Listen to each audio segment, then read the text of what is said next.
Today, I sort of want to get a little bit more into. I know that some of you said that you've seen this mixed state formalism. By which I mean for quantum theory, which is more like density matrices, channels, and POVMs. So I'm going to sort of couch that in a somewhat different language in terms of operational theories, and then I'll just review some stuff because for completeness, and also there might be some people here who haven't seen that in a second. So yeah, some of this could be review. I apologize for that. Was it Felix? Yeah. So generally people know density matrices, but not channels and PVMs. Okay. In general. Yeah, and so the transformations are kind of funny because you can always think of, if you have this sort of Heisenberg-Schrödinger picture in mind, right? You can always think of the transformation as updating your POVM element, your measurements, or updating your state, or maybe backwards for the POVMs. At any rate, you can sort of think of these as always being rolled into preparations or measurements, as we'll define them. So yeah, but for completeness, we should also include these. Okay, so an operational theory. So here, the goal is quite modest. The point of an operational theory is to predict the probability, predict the outcomes of experimental setups. And so we usually think of an operational theory as being given, so I'll maybe denote this operational theory is being given by a triple. So what can we do in a lab? In a lab setting, we can prepare things. So you have some sort of initial setup.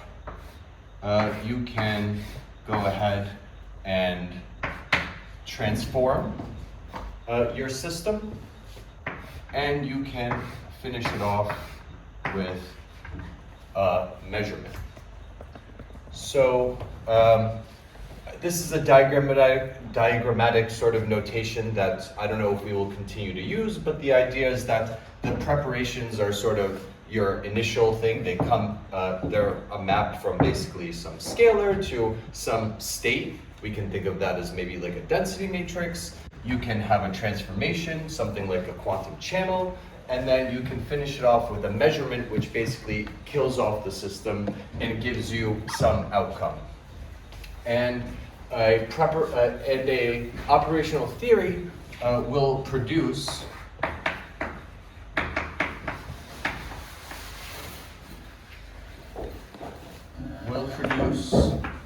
a collection of distributions P, K, given P, T, M.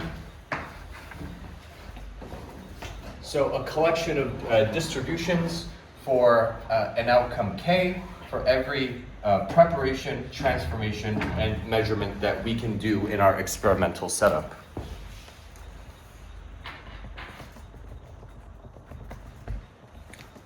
And so these operational theories come with a certain nice structure, which is it comes with the ability to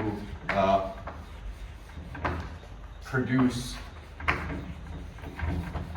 We can randomize this whole thing. So by which I mean I have perhaps two preparations, P1 and P2, and what I would like to be able to say is that I flip a coin, and if it lands heads, I use the preparation P1, which is maybe I press a button and it gives me P1 preparation, and if I press, and if I get a different outcome, I do P2. So what I would like to be able to do is to say that if P1 and P2 are preparations. P1, P2 are, I'll just do a P. Then I would like to be able to say, or maybe I should write it out actually.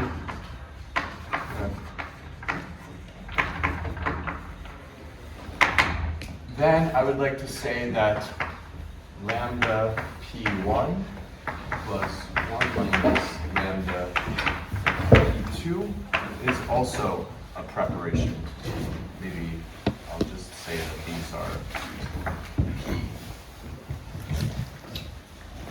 So that this is essentially and I should say that lambda is a non-negative number between 0 and 1. So this is what's called a probabilistic or convex mixture. It's just a mathematical representation of this idea that I can randomize things. So it's a proper probability distribution with probability lambda. I can prepare this one with 1 minus lambda, this one. And so I can make this increasingly, iteratively more sophisticated. If I have, m different kinds of preparations, then I can consider more sophisticated sort of like convex mixtures or probabilistic mixtures of these things in a sort of natural way that, I'm sure would not be hard to sort of consider. And so this same argumentation will also go for the transformations and the measurements. I should say that what does this imply? That if I have that my preparations can be prepared in this particular way, what does that say about the probabilities? I assume that the probabilities carry forward this this convex structure, so that the probability of, so let's call this P12, the probability of K of P12 with transformation and measurement would be equal to lambda P of K of P1 T M plus 1 minus lambda P of K P2 T M. So the empirical probabilities that I get from my experiment, yes? I have a question to the information before. So I don't know if I understand this right. Do we start with two preparations, P1 and P2? We assume that we have the ability to prepare at least two things. Okay, but where does this set P then come from? So this is going to be determined by your experimental setup. So, I mean, it could be the case that I can either prepare one pure state, say the ground level of hydrogen, or I can prepare the first excited state. And then I have a procedure that basically randomizes when I can prepare the ground state versus the first excited state. So we start with that set P, then we take two preparations out of that set, and yes. we know that. And we assume that we can prepare these in some probabilistic mixture. So that everything for every lambda that's between 0 and 1, these are also valid preparations. And then the way that it will affect my empirical probabilities is by the very same sort of expression. So that if there's some probability of getting this, that modulates my probability in this expression. So similarly,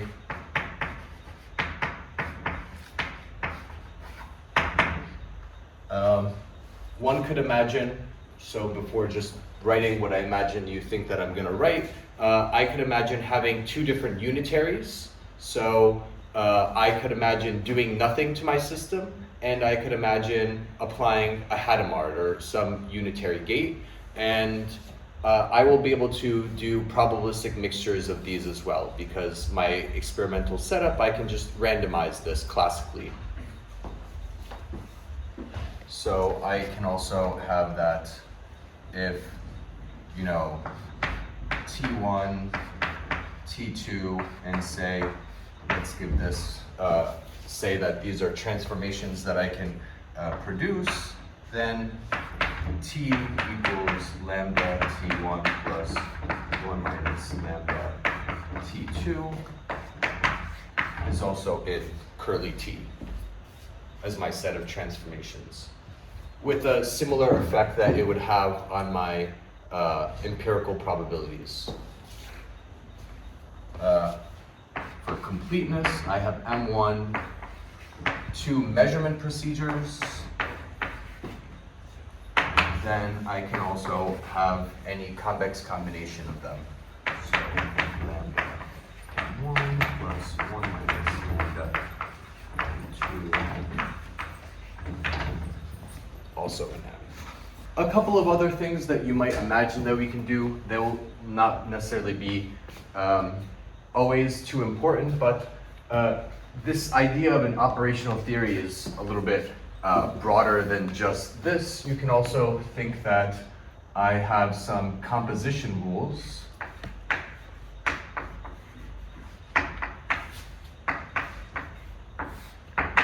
So I can imagine, in particular, that I can have a sequential composition. So I can have some T1 composed with T2, in which case I have a preparation, and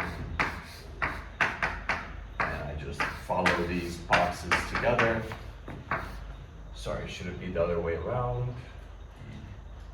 I should actually do it like this. Nicer.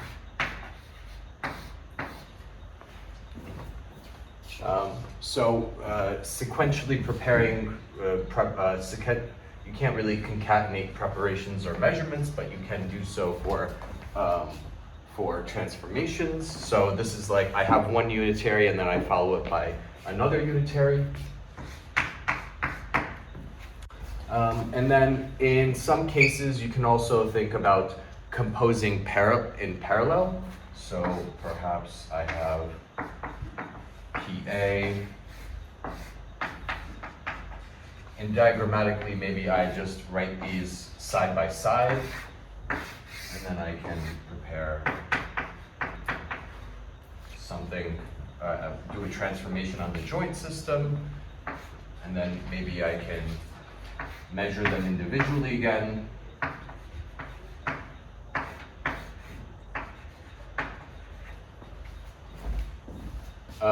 In general, in an operational theory, this sort of thing, what you mean by drawing these side by side has to be defined within the theory. So for quantum states, it's straightforward because it follows from the tensor product of the vector spaces. But in general, this rule has to be given.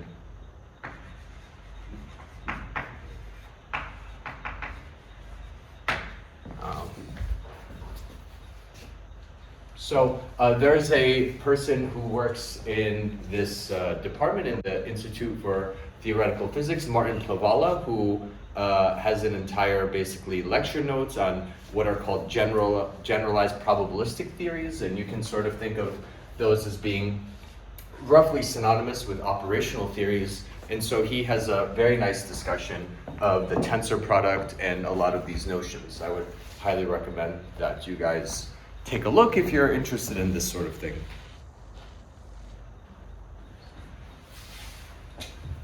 Okay, so I want to discuss or broach the subject just very quickly on a more sort of philosophical point because it is sort of important for the whole sort of motivation for the course.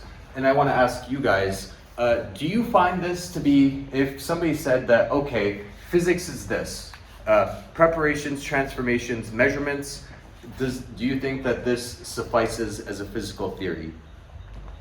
It's just, if you have an opinion about this, do you have an opinion? It's fine.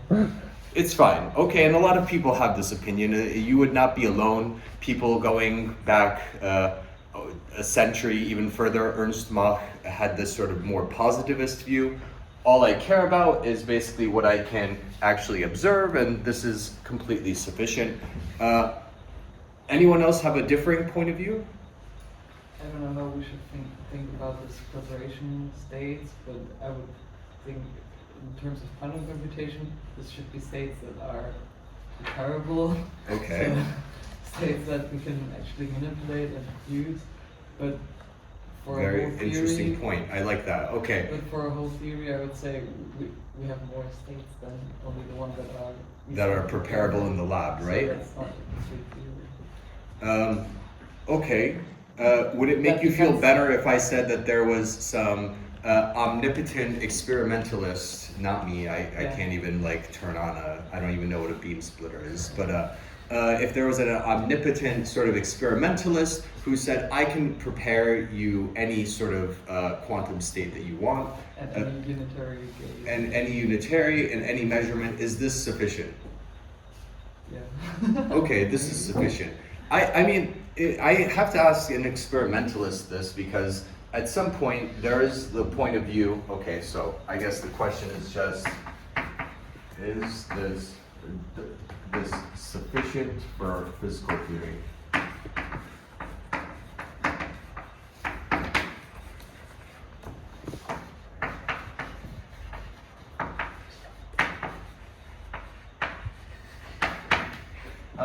Is there anything else that you would like to know? I don't know, like would there be something that you would hope that a physical theory would afford you besides just, I mean, because it's not exactly clear, right, from this, how does one make a preparation?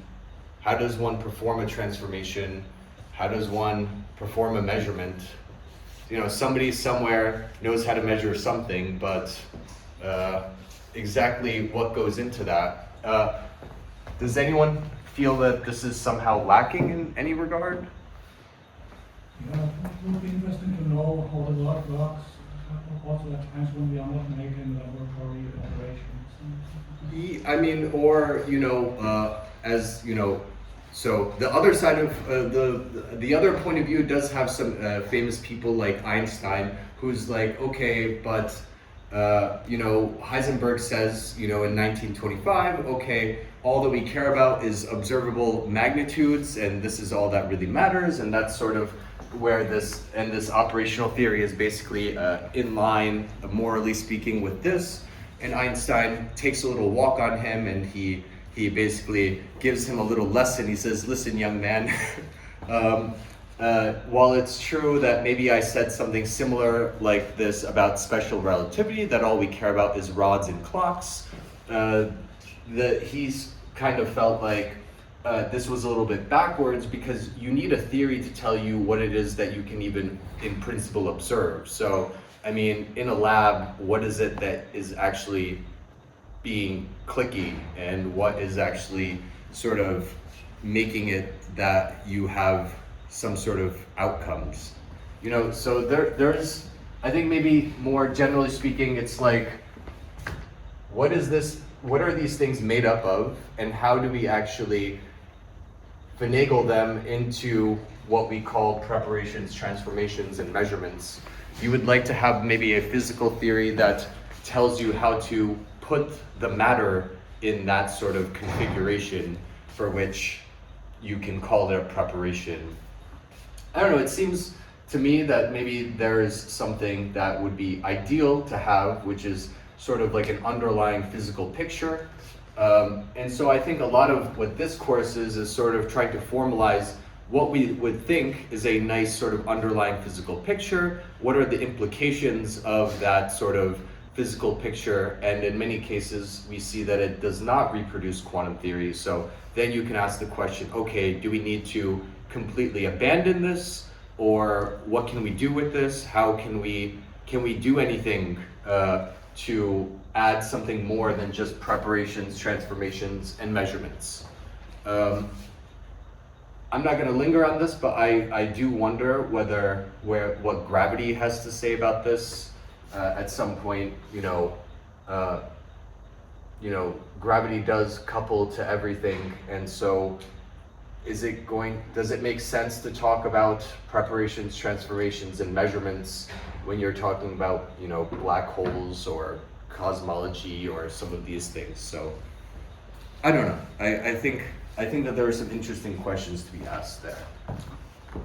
Okay, now this part may be fairly boring, but maybe would be good for review. I just want to go back to quantum theory.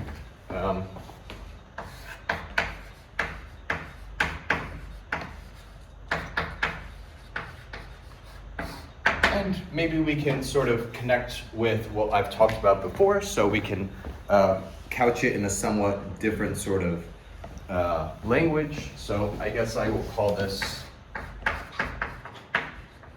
the pure state formalism. So we assume, for our purposes, roughly, we will assume that there is something called a Hilbert space, which is like some C to the D.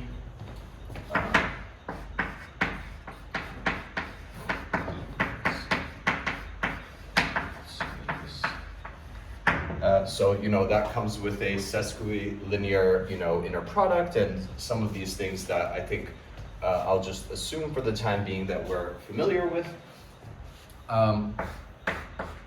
What we call a quantum state is a vector which is normalized, and we also, because of this essentially, we also have this projective structure so that everything up to a phase is, you know, counted as a state.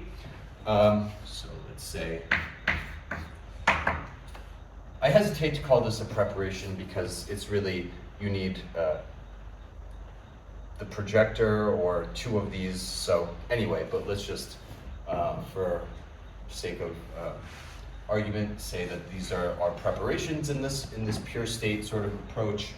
The transformations are going to be those matrices H to H. These are unitaries acting as identity on H. When I take this product. So this will keep the inner product, any inner product between vectors invariant. If I do a, you know, basis change by U. And also I can sort of consider this as being a dynamics so that this goes to, and it preserves the inner product. So this is a piece that we didn't talk about there, but in order to talk about measurements, I will talk about observables. So let's just keep this up a little bit. So I have observable A. This is a Hermitian matrix, and we have B dagger equals to A. In particular, we have the spectral decomposition.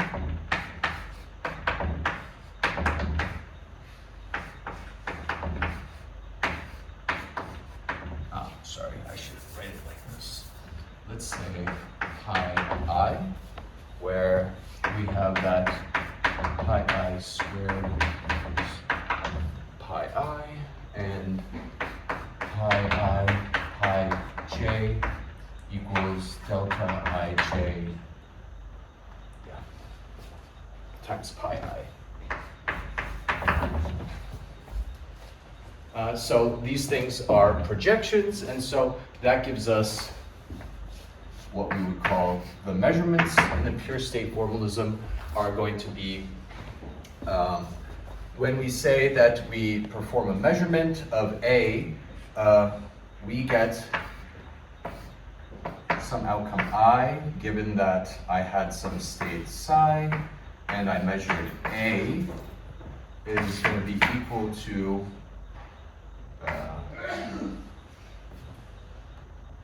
yes, I can do that. Okay. Pi I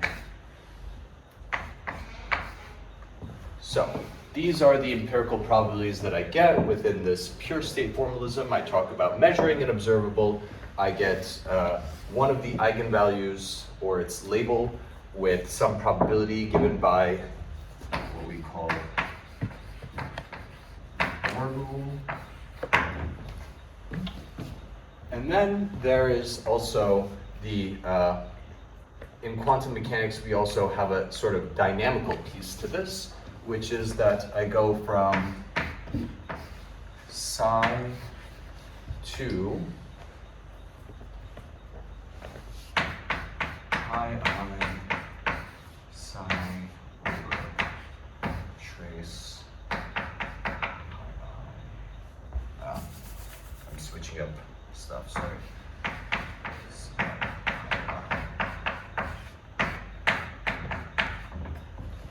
So this is after I perform a measurement, I immediately what's called collapse to an eigenstate of psi, and I renormalize so that the post-measurement state is precisely this.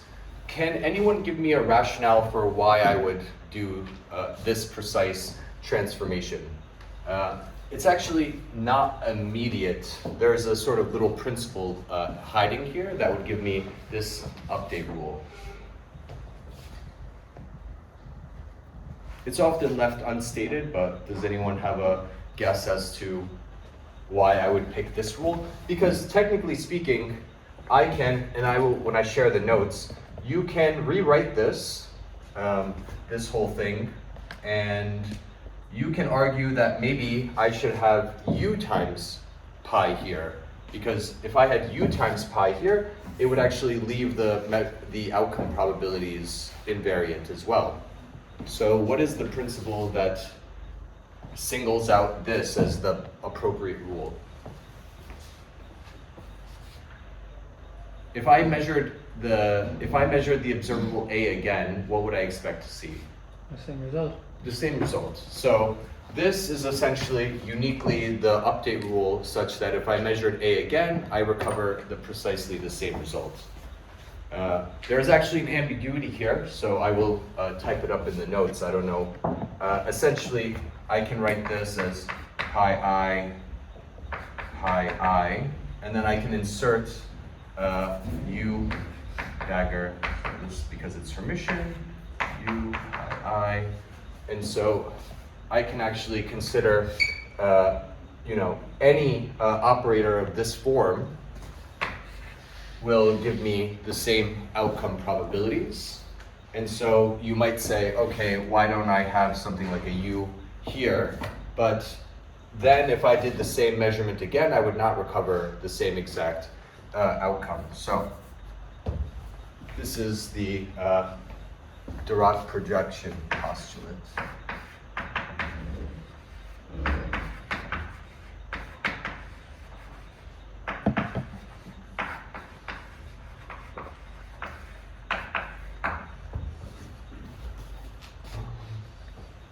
Okay, so I will not linger on this point, but maybe some other, has anyone ever mentioned that this, okay, another thing that's kind of weird about quantum mechanics, I don't know if we will talk about it, but it is the source of a lot of these very long pedantic philosophical debates, but I mean, there is something valid there. There's two different forms of update here, right? So you have a unitary update. So I say, okay, give me some psi. I know precisely which posterior state you map to. If I perform what's called a measurement, then with some probability, I get one of these post-measurement states. So this is deterministic, this is not deterministic, and this is non-deterministic. And people have tried to sort of derive this rule from something else, and it doesn't seem to really work. And I think one reason that I raised this question over here is because this would be completely fine if you knew what a measurement was, under what specific conditions you need to actually make a measurement. But here you just say, if I have a measurement process, then this non-deterministic thing happens. And you've never said exactly under what physical conditions this applies versus this applies. So and this is a nonlinear transformation, right? So that's another thing. Linear, nonlinear. Nonlinear because this depends not linearly on psi. So it would be interesting, I mean, I think that this is a physics problem, but no one really views it as such, to say, okay, I mean, dynamics is the domain of physics. Okay, under what conditions do we get these dynamical rules versus these dynamical rules? I don't see that as being very philosophical. It seems very concrete to me, but somehow it's been brushed under the rug as somehow just sophistry. I don't know. I don't see it as that. It's kind of surprising. What do you mean with conditions? Well, I mean, you would like to know, like, you would like to think that perhaps maybe when you have a pure system, maybe you would like to think of it something like this. I have a pure system where it's not coupled to some environment, and in these cases where it's shielded from any environment, it goes like unitary. But then when you want to initiate some sort of measurement procedure, and you would have to define precisely what it is to have a measurement procedure. Maybe there's some coupling with the environment, and then that coupling, in the process of that coupling, you also have to have some amount of decoherence, and maybe you have some physical, concrete sort of statements about what it means to actually have a measurement procedure. What steps do you have to couple it with a system? Do you have to introduce some decoherence? Is there some sort of thing between a measurement and a unitary? I think that this is something, that's what I mean by like more concrete physical sort of conditions under which you apply this rule as opposed to the other one. Does that hold water? Feel free to push back on that. It's fine. I think there was a way to view this just as a Bayesian information update instead of a real evolution. So I think that this is one of the most appealing. So without delving too much into this, because I don't know how interested people are, but I mean, it really depends what you mean by, this is why people care about what it means to say, what is psi? What is the nature of the quantum state? Is it some physical thing that's out there, sort of like a particle? Can you push it, prod it? Is it green and goopy? Or is it something that's more akin to a probability distribution? What hand is my chalk in? It's in a definite hand right now, but you don't know. And as soon as I show you, your probability distribution collapses to either one or the other. And this is a sort of a Bayesian update. As I give you more information, your a priori expectations of where the chalk is changes, and then it updates instantaneously. And this is the sort of Bayesian perspective. But I mean, this gets into because then people are saying, okay, what if this is a physical thing, and then you have many worlds, and there's all sorts of other sort of considerations. And the Bayesian perspective has not been fully fleshed out. Like there's the cubists, and they have a certain point of view, but it's not been a complete program. They have not been successful yet. They require these sick POVMs, and they haven't found them for every Hilbert space dimension, for example. Yeah, so there's, roughly speaking, a point of view about the foundations of probability theory, about what it means what a probability is. Is it like a frequentist point of view in which a probability is something like the number of occurrences over a number of samples that tends to infinity? You have some ensemble. So this is like a frequentist point of view, or you have the Bayesian point of view, which is just a probability is a rational expectation for some proposition. So I think in general, this is how we colloquially talk about probabilities. And a Bayesian update would be like, when subjected to new information in the form of data or some other sort of informational constraint, you update your point of view. So data or a measurement would constitute okay, I performed a measurement and I am going to update my quantum state much like I would update my probability distribution when given new data. Does this kind of require a hidden variable model, or is it Yeah, I think that it sort of does require something like this. And this is another reason that people like hidden variables, because you would like to be able to think of these measurement processes as taking, and we'll get to this, you would like to be able to think that there's some underlying physical system, and when I do a measurement, I'm really just eliciting some sort of state configuration of my system, and I observe this, and then my probability distribution collapses. And so this would be a very appealing thing, and this is why people have tried to,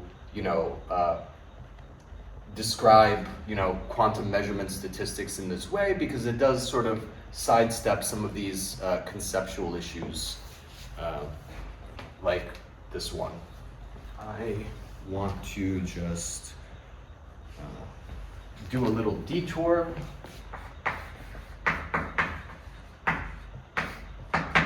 On operators. I like this picture, and I don't see that many people use it, so it just puts into perspective most of the operators you use in quantum theory. So you have any linear operator acting on a Hilbert space, so that's the most general thing that you can have. And then you have, let's see, did I already split? So, okay, for our purposes, maybe this is not the most exhaustive list. So you have normal operators, and then you have permissions, and you have unitaries.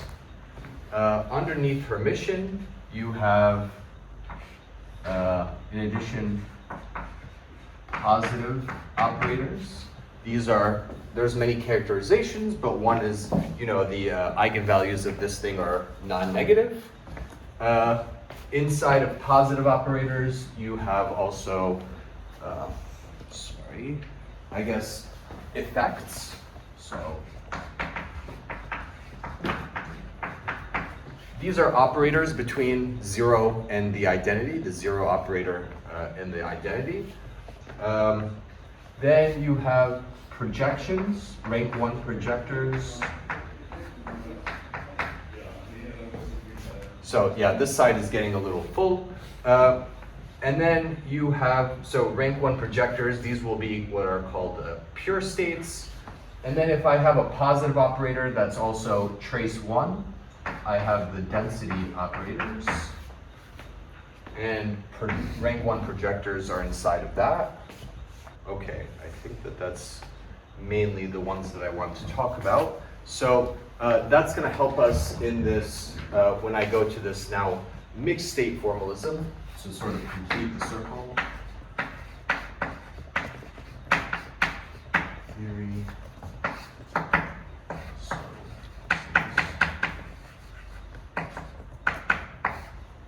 the mixed state formalism. So you have the preparations, which are the density operators. These are maybe because it's standard row, and these are your permission operators that are positive, and trace row equals 1. Let's see, what can we say about these? We talked last time a little bit about where these density operators come from. So in particular, if I have row 1, row 2, and then I have a similar convex structure to what I wrote down here. In particular, that lambda row 1 plus 1 minus lambda row 2 is also a density operator.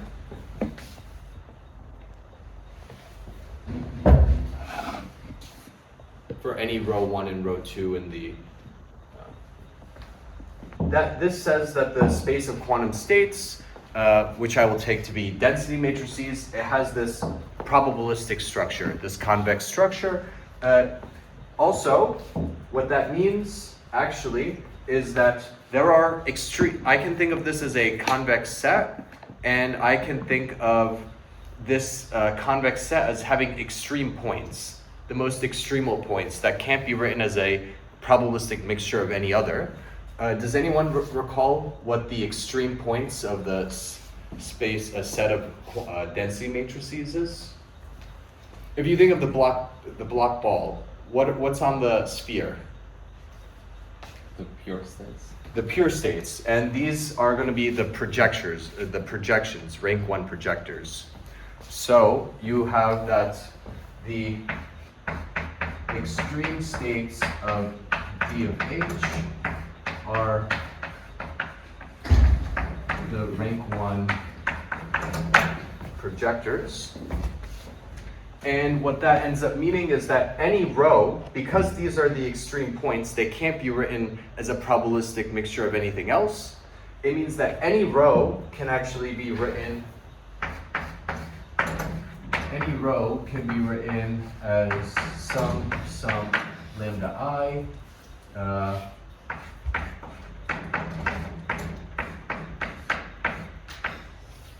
as a probabilistic mixture. So these are non-negative and they sum to 1 as a probabilistic mixture of some pure states. And let me move this up. Okay, so this goes hand in hand with the idea of, I have some different preparations, and I can have a sort of experimental setup where I randomly flip coins or weighted coins to generate different kinds of density matrices. What's another way that people generate density matrices? Something more from like quantum info. What's another way that you've seen density matrices sort of motivated? What if I have 2 subsystems?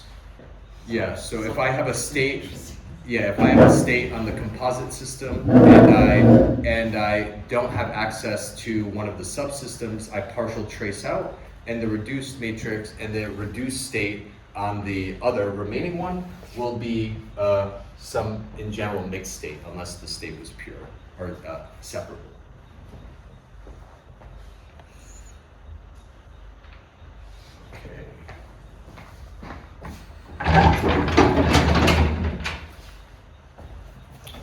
Okay, so I will say maybe we should, as I sort of erase the boards and such, you guys can sort of think about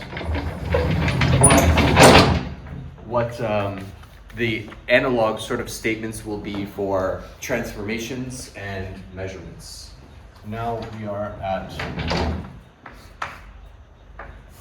transformations. Okay, so what is the sort of mixed state analog of, so the unitary, you have the unitaries, and then what is like the mixed state probabilistic sort of version of these? Anyone recall what these are called? So these things are called channels, or CP-TP maps. And, okay, so what does CP mean? So it means that I would like a map phi from linear operators on H to linear operators on K. Why is this? Because I'm thinking of a density matrix, maybe acting on some Hilbert space H, and then another one acting on some different Hilbert space K. They could be different because a CP map could also include traces, partial traces. So, and the idea is that it maps a positive operator Q to a positive operator phi of Q, but let's see, the definition's a little bit odd. It's a linear map, like I wrote down, but in addition to that being positive, I also require that phi tensor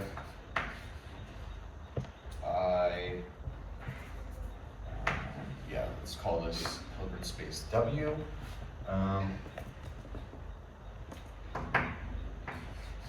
So L of H tensor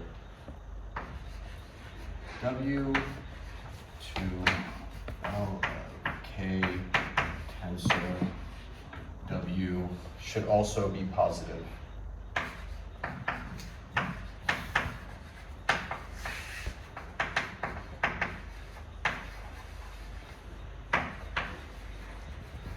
Every W, which is a Hilbert space. Okay, so I mean this is all very formal and stuff. The other thing is the TP part of it. So this is the CP. The TP part is trace preserving. So it's just saying that phi of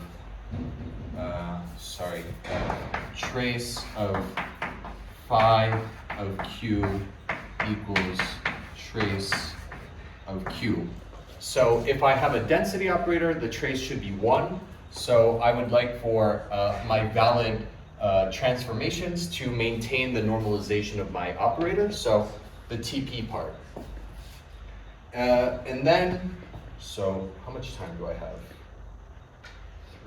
3:06. Okay, I still have some time. Good. And so these things, I'll make a couple of statements. CP-TP maps are convex.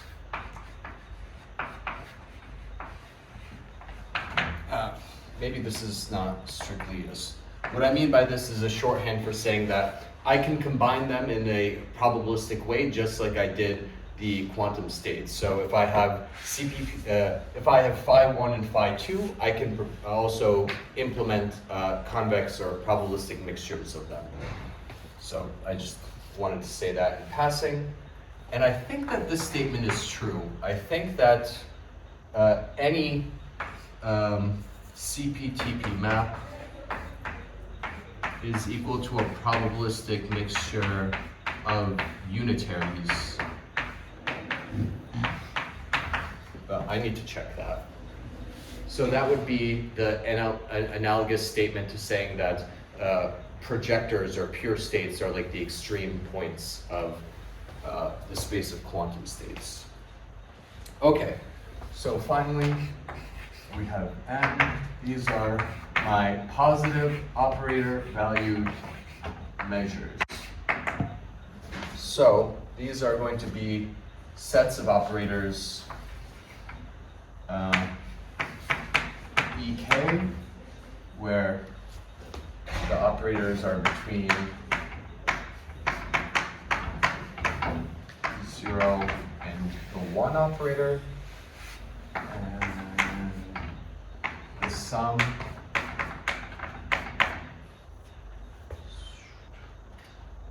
is equal to I.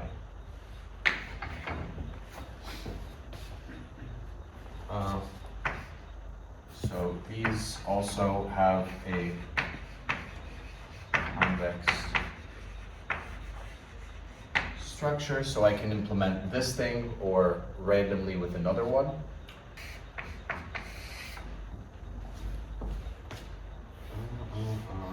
Okay, so then we have a couple of other things. So now what is the rule for getting our probabilities? Well, now it will take the following form. P of K given my preparation is a density matrix, my transformation is a CP-TP map, and I have a P over M, and this thing is equal to trace phi of rho EK. Yeah?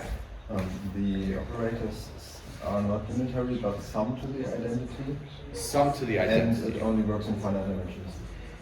Yes. So right now I'm assuming, I must have said that somewhere, finite dimensional. Yeah, and then I mean in infinite dimensions, this trace class issue, I think you have to be a little bit more careful in the infinite dimensional case. Okay, so I claim that this is a probability. So what does it need to be interpreted as a probability? And let's see why that would be the case. Okay, so what's one thing I need for this to be? Sum to 1 and be between 0 and 1 individually. Okay. Okay, do we, any ideas about how to show maybe that this thing is, first, non-negative? How about that? Is it obvious? Maybe I'm asking an obvious question.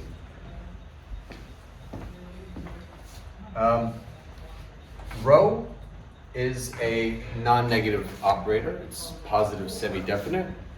And then phi is a CPTP map, so that the image, this thing, is also a positive semi-definite operator. As is this thing. So I have the product of positive semi-definite operators, and so their trace is going to be a non-negative number. Is that, do you believe me? Seems plausible, right? In fact, I think, as you can see, the word positive or non-negative shows up a lot here, precisely because what you're really trying to maintain is the interpretation of these types of combinations as being probabilities eventually, once you take the trace. So this thing is non-negative. What about summing to 1? What was your name again? Otis. Otis? Okay, Otis also said that these things sum to 1. Anyone want to take a stab on why that might be? Well, because the e's sum to I in the notation. Yeah, and then the trace is a linear map, right? So essentially what Felix is saying is that if I write something like sum over k of p of, I will avoid just writing a bunch of extra stuff, but if I sum over trace of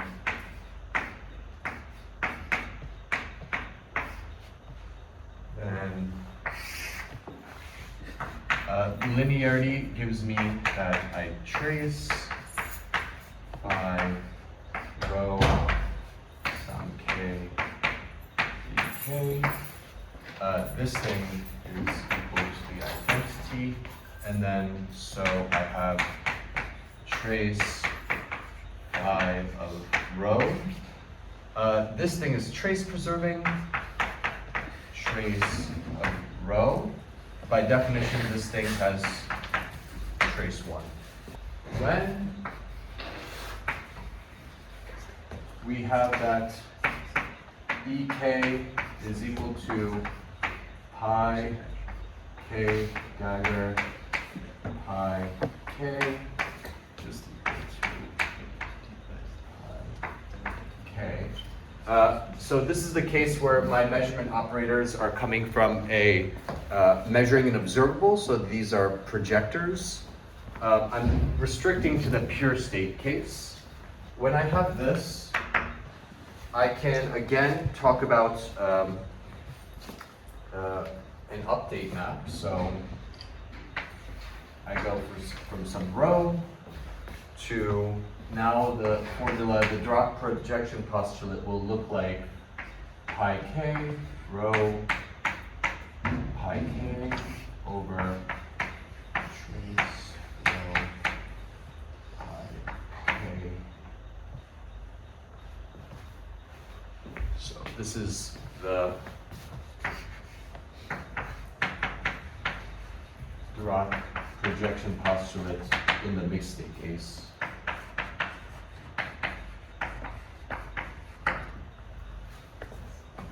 So, part 2 perhaps.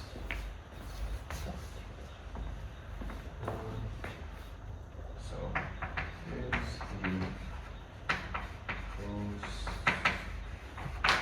measurement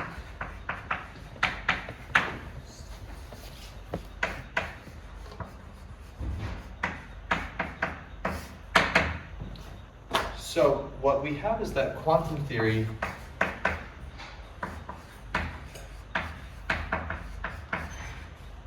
predicts, I don't know, I will say this, a catalog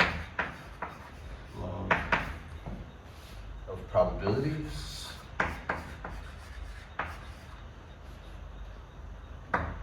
for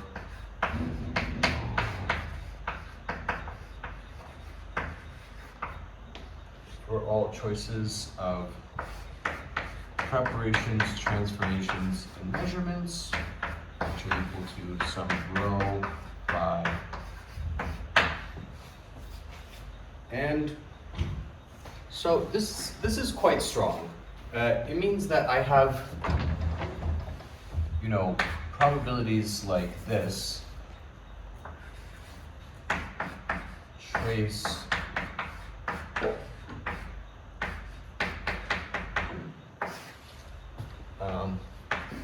for all, you know, rho, phi, and choices of n.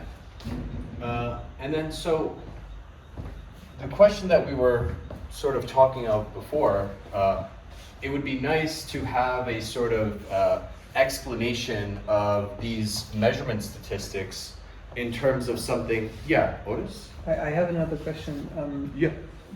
Regarding the post-measurement state. Mm-hmm. I was under the impression that this expression for E in terms of pi daggered pi is not unique. In general, that's true. So, yeah, so okay. in general, that's true. But again, in this case of a projective measurement, you also have this additional condition of I want to be able to reproduce the same outcome again. Mm-hmm. And this narrows it down to this form. So now what for makes it unique in that case? In this case, it's unique. What's the mathematical property that makes it unique? The mathematical property that you want is to then apply the same map again and get the same operator. So I should be able to do the following thing. I should have some k prime. Okay, so let's okay, say that we have rho k is defined as this post-measurement state. K rho pi k over trace pi k rho. Okay, looks good, right? And then now say I measure the observable again. Then what I would like, when I measure the observable again, I will now apply.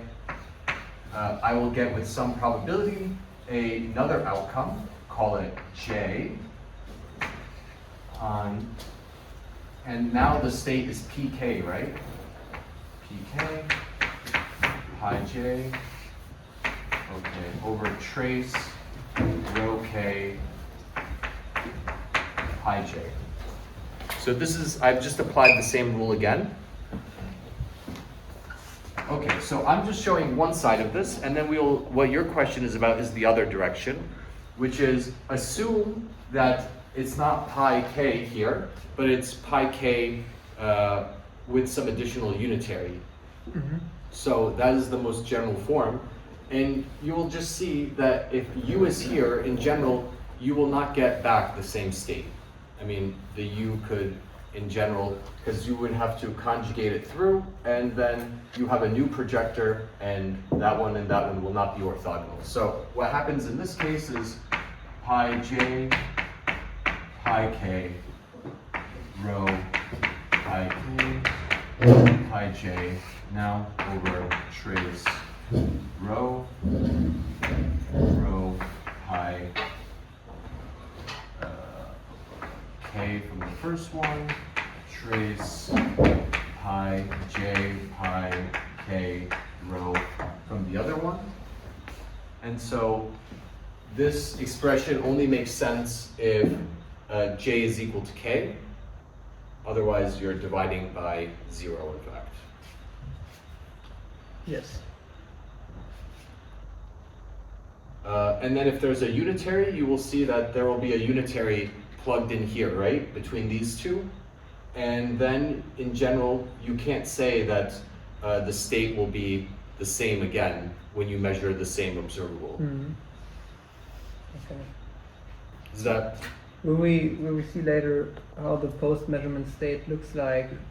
I mean, I probably can't write it down generally, but for non-projective measurements? For non-projective measurements, because of this issue that you raise, it's not unique, but there's this Luder's rule.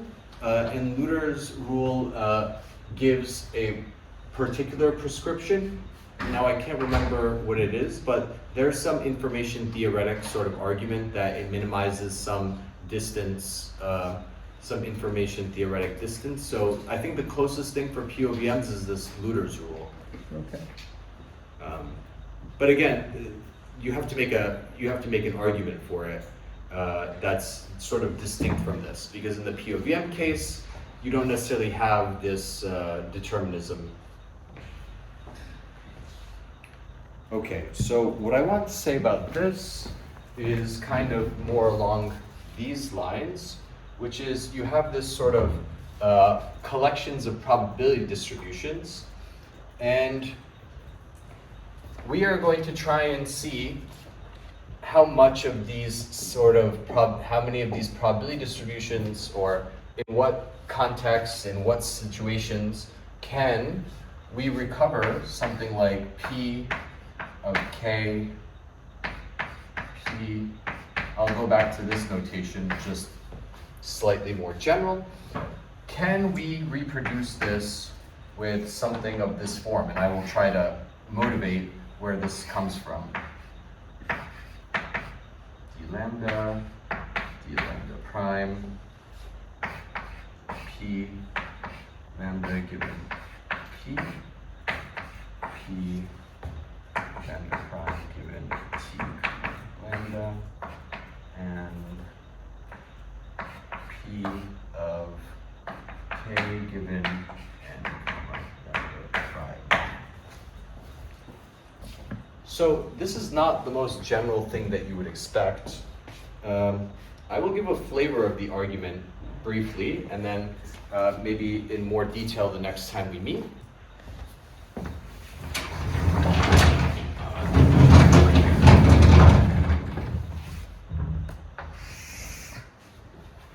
So the flavor of the argument is something like this, and this is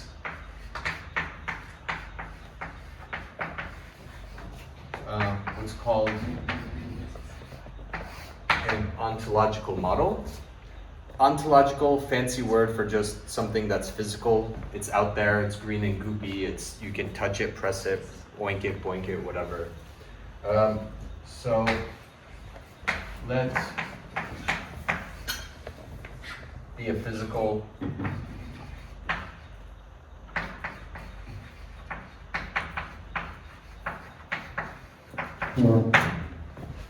and so what do we mean when we say that this thing is a physical state? We mean that these elements are a complete description of the physical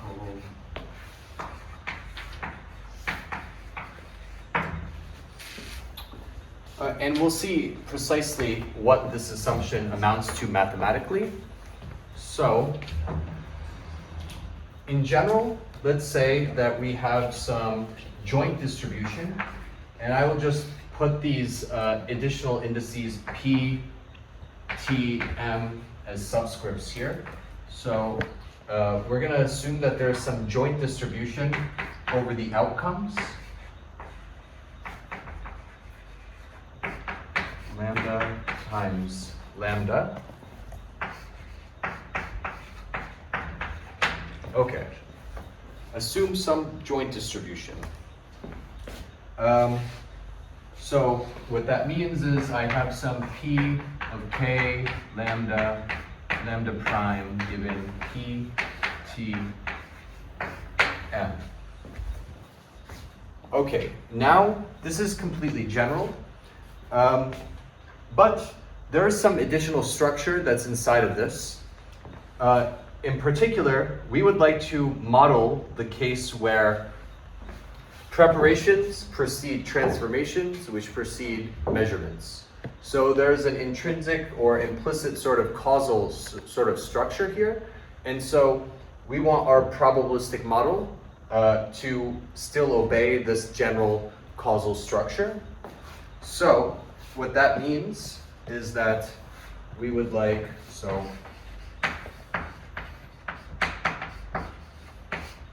So one thing that causality would imply is that I have a microstate lambda mapped to a microstate lambda prime and a microstate and an outcome k. So this thing is sampled from P.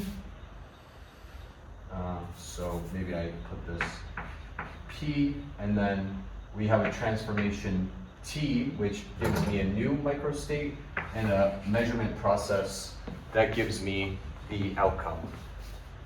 Now we would like for this joint distribution to reflect this underlying causal structure. So what's the way to do that?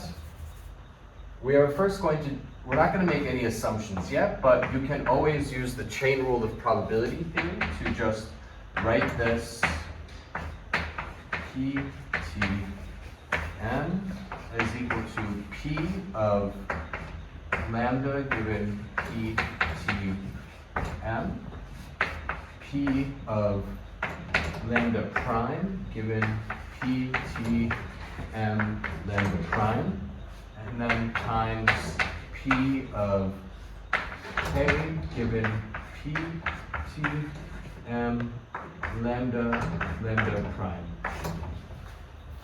No assumptions here, just the chain rule of probability theory. Are you guys familiar with this?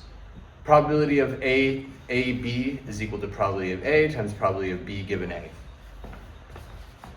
Okay, so inquiring minds, what would you say is sort of doesn't make sense? I should make some assumptions here about the functional form of these probabilities. And I've already said that causality is going to sort of motivate this. Like, lambda is being, it's some initial physical state, depending on my preparation. And I'm going to argue that T and M should not show up here, because they will have happened, the transformation can be performed independently subsequent to the preparation of some lambda. So I will argue that T and M need to leave this one. Similarly, this is a transition probably given, this should just be lambda. Given lambda, the preparation, transformation, and measurement, the measurement is subsequent to the physical state lambda prime, so I will claim that this one for sure doesn't belong here. And here, in principle, I could have all of them. Okay, so, but there's still something a little bit funky, and it's because we have to sort of dig into this definition a little bit more, what this should mean mathematically.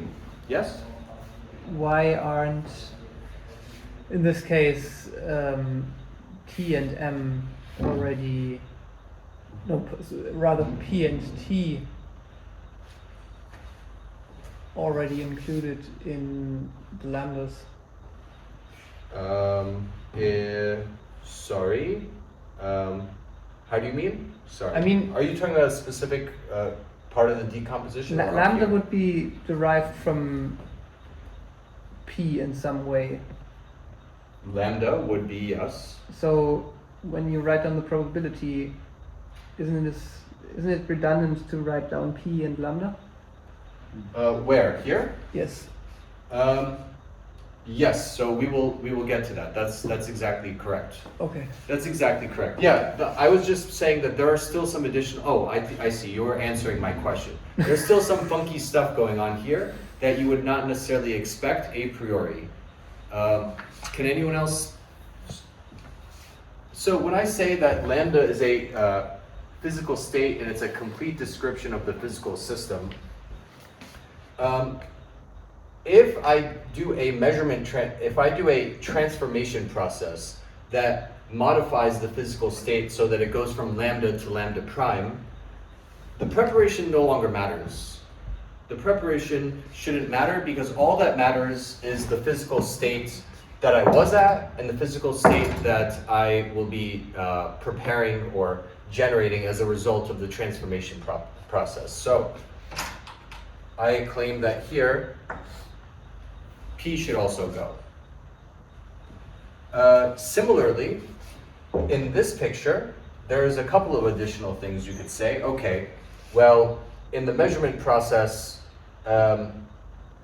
K is being elicited by the measurement process, and so by the same reasoning, you would have that P is no longer operative, T is no longer operative, and lambda prime is subsequent to lambda, so it should not depend what the previous microstate was, just what the most recent one is.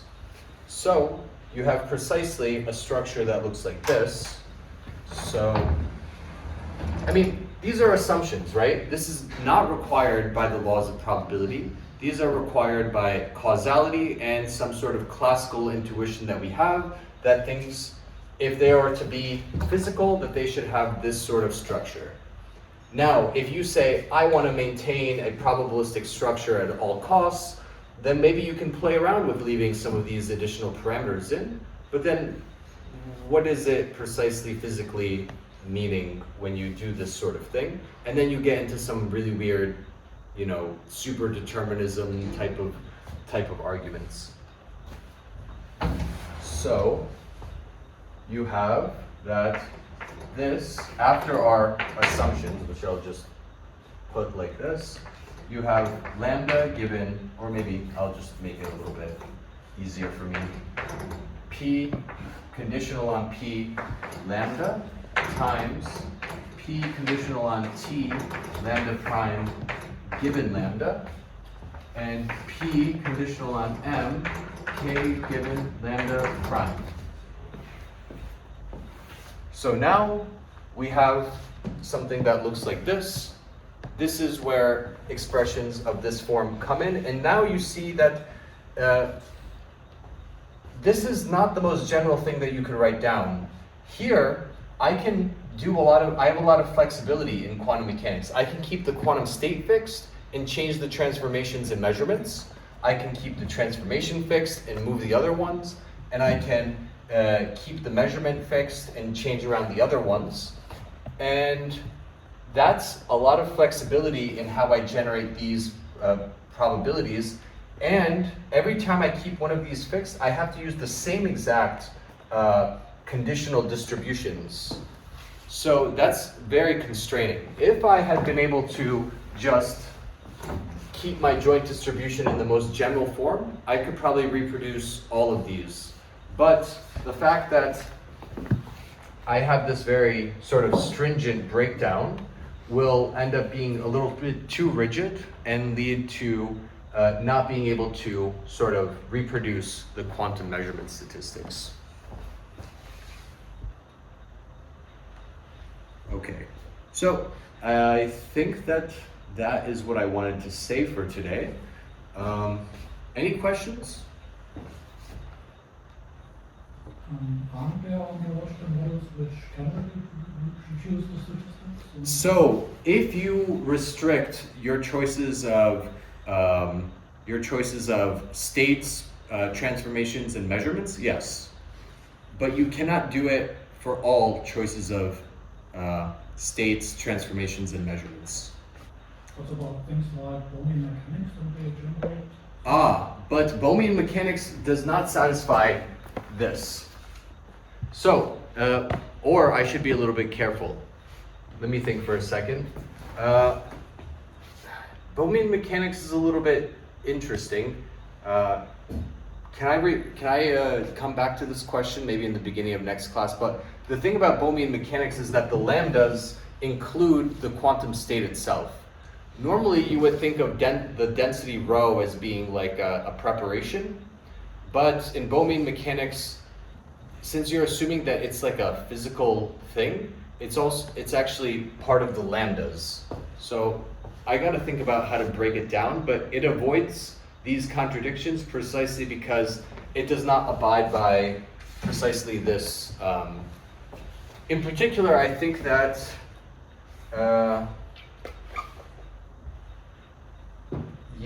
this breakdown is no longer appropriate, or it needs some fine print to make it work. Because here now the quantum state is included in this, and so yes, then you can reproduce everything. Good point. Thank you. That's...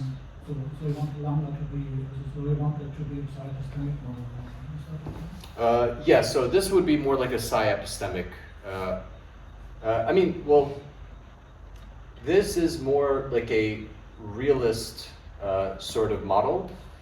Whether we're saying something about psi, yes, you're sort of thinking of psi as an epistemic sort of. You're certainly taking an epistemic view of the probabilities. Whether this directly implies that you are thinking of psi as being epistemic depends a little bit on what you mean by these lambdas. Because in the Bohmian model, these p's could, for example, be epistemic, but the quantum state could be ontic. Because yeah? Can you explain these philosophy words again? Which one? All of them? All of them? Yeah, sorry. So, when we say epistemic, we mean of or pertaining to a state of knowledge. So, one would think of like a probability distribution as being an epistemic state of some agent, for example. You just explained epistemic with epistemic, didn't you? I said of or pertaining to a state of knowledge of some agent.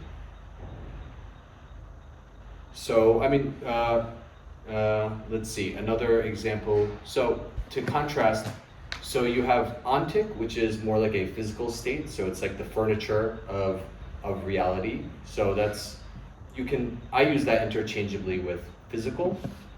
That's ontic. Epistemic is going to be of or pertaining to a state of knowledge, in particular of perhaps some word. The first word in the sentence. So epistemic is pertaining to a state of knowledge, relating to a state of knowledge. So you would have that. Some people would say, okay, a probability distribution is epistemic. It refers to the state of knowledge of some ideally rational agent, perhaps. And when people say psi-epistemic, as our friend in the back said, he's basically saying that people have this point of view that the quantum state should be considered like a state of knowledge. So in particular, it's not a physical state, not poking, not prodding it, it's not an ontic state. And then in the Bohmian case, you have that people think that the quantum state is physical, so it's ontic, but then there's also like particle positions, those are also ontic. And then you can have many worlds where the quantum state is ontic, but there's no hidden variables. You have like I think that there's like some grids that you can draw, ontic, epistemic, hidden variables, no hidden variables. and then you sort of capture a large chunk of the existing interpretations this way. So in the literature, you will see stuff like psi-epistemic, psi-ontic, and this is roughly what they're talking about. I will try to include this in like some more fine detail in lecture notes. Do you say psi onto? Like Yeah, like the Greek letter psi. Okay. Okay, sounds good then. I will see you guys on Tuesday.